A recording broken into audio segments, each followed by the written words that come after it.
من از فراز آسمان تهران برای شما گزارش میکنم آنچه که از این بالا میتوان مشاهده کرد حضور بی‌نظیر مردم در بدرقه پیکر مطهر رهبر شهید انقلاب هست.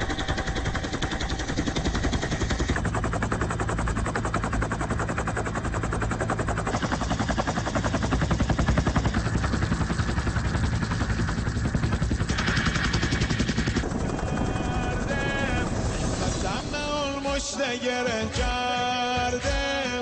قسم به جون هرچی مرده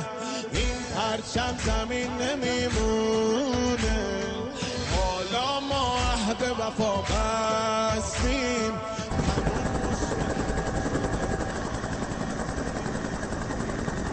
و زمانی هم که خودروی حامل شهدا وارد خیابان آزادی شد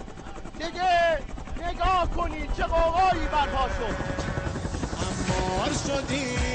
امار شدیم میدونداری کردیم علمدار شدیم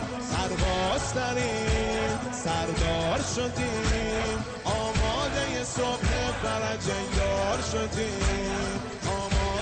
صبح فرج یار شدیم قلب گرد خورده سیارت گره کرده شهادت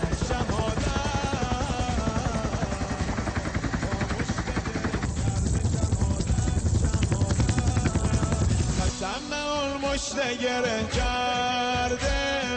قسم به جون هرچی مرده این پرچم زمین نمیمونه حالا ما عهد وفا